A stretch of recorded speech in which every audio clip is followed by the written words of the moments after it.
The biggest change to your life usually comes from the micro decisions and efforts that you make on a daily or a weekly basis.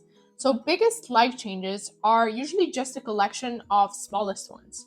And if they're so small, there's absolutely no reason to wait until the first of the month, the New Year's resolutions, or the Monday. So, start today, start in 10 minutes, start in an hour. The important thing is to start, which perfectly feeds into the first habit that I'm still trying to teach myself to get used to, which is to value progress over outcome. There's a famous statistic that if you improve just by 1% a day, you will be 3,800% better after just a year. So the upside is huge, and the only necessary condition is consistency. And by consistency, I don't mean that, oh, you didn't progress that specific day, done, everything is lost.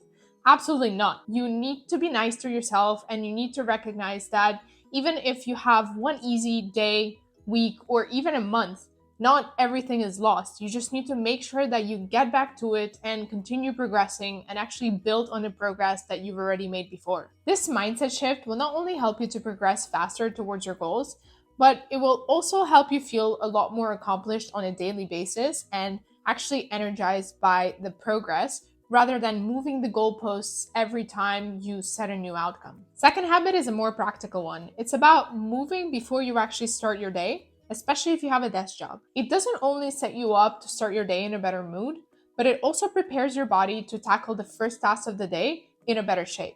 There's a Harvard study that actually tracked around 8,000 people across 10 years and found that those who did a light activity instead of sitting for at least 30 minutes a day actually had a 17% lower risk of dying in that period, which is honestly huge if you really think about what is being asked of us. This can be anything ranging from low to high impact activities such as a walk, a gym workout, a run, or even yoga or Pilates, anything that basically gets you moving.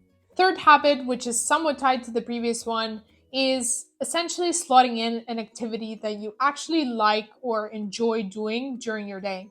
This can be something very small. It doesn't need to be long. It can be actually 5 to 10 minutes, but it actually helps you get distracted from your day to day routine and kind of break that pattern and to actually help your brain to relax. This can be anything from listening to your favorite book for 5 or 10 minutes on your commute to potentially watching a TV show that you like for, again, 5 or 10 minutes a day. Anything that basically distracts you from the life routine that you have on a day to day. I actually like to switch up activities on different days and different weeks so that it feels a bit newer and I feel a bit more energized by the kind of novelty of it. And I can already hear a lot of people saying that they absolutely don't have time.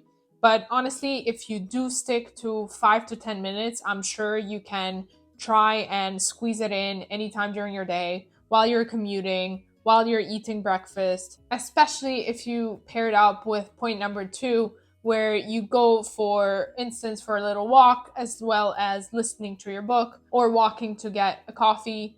All of those would basically work. This has a huge impact on your mental health and overall well being, especially if it's something that gets you moving or engages a different part of the brain. Fourth habit is around reflecting on your diet, especially breakfast. And by diet, I don't mean restricting any types or amounts of foods that you eat, but it's more about thinking about your food intake more holistically. It does really have big impacts on your energy levels, on your mood, and a lot of the processes that are going on in your body as well. There's a lot of research that shows that breakfast is one of the most important meals that sets you up for the day. So, potentially starting with making your breakfast a bit healthier, or potentially not skipping breakfast if that's what you do, is already a great start. If you're keen to learn more, there's also a great book called Glucose Revolution about how our body reacts to essentially intakes of any sugars or glucose in general, which really changed my views on what breakfast should look like and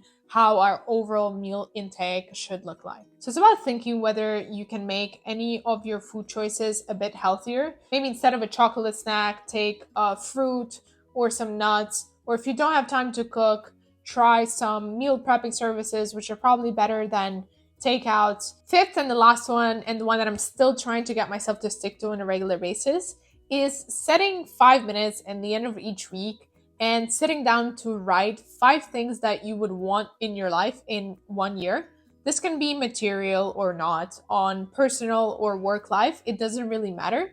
But as long as you sit down and actually write down what you want and potentially the smallest step that you can do to actually take it, whether you take it that week or not, this will get you thinking about how to move yourself towards your goals and how to actually start the path to getting there. So let's say one of your goals is to save 100K. So the smallest of the steps that you could possibly write is potentially, let me save $10 over the next 4 weeks.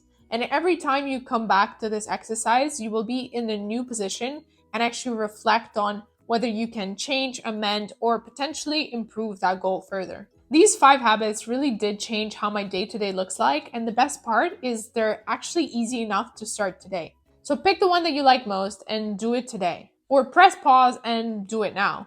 Don't wait until 2030, 2025, but start today and see how much improvement you can actually see on a consistent basis. As always, thanks for watching. Hope you enjoyed the video and stay tuned for more.